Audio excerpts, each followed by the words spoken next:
दरवर्षीप्रमाणे मीरा भाईंदर महापालिका क्षेत्रामध्ये चैत्र नवरात्रोत्सवाचा उत्सव हा फार मोठ्या प्रमाणात आम्ही गेल्या अनेक वर्षापासून करतोय आणि हजारो भक्त रोज येत राहतात आणि देवीचा आशीर्वाद घेत राहतात. धर्मवीर आनंदगे साहेबांनी ठाण्यामध्ये शारदीय नवरात्रोत्सव चालू केला आणि काही वर्षानंतर आम्ही हे चैत्र नवरात्रोत्सव चालू करायला लागलो.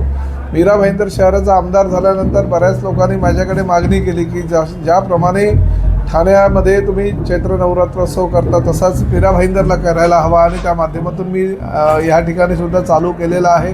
प्रचंड प्रतिसाद लोकांचा मिळतो आहे. गोखले मैदानावर 9 दिवस चालणाऱ्या ह्या चैत्र नवरात्रोत्सवाला अनेक होम हवन ह्या ठिकाणी होत राहतात. हिंदू सणांमधला महत्त्वाचा जो सण असतो गुढीपाडवा, मराठमोळा हा सण आहे आणि हिंदू नववर्ष आहे. त्यामुळे मराठी नववर्षाच्या ह्या दिवशी प्रतिष्ठापना देवीची होते आणि देवीच्या प्रतिष्ठापनेनंतर 9 दिवसाचे कार्यक्रम असतात. 9 दिवस वेगवेगळ्या समाजातील सगळे जे संस्कृतीवर आधारित कार्यक्रम त्या ठिकाणी आम्ही करतो आणि फार मोठ्या प्रमाणात भक्तजनांची मंदिरे त्या ठिकाणी असते.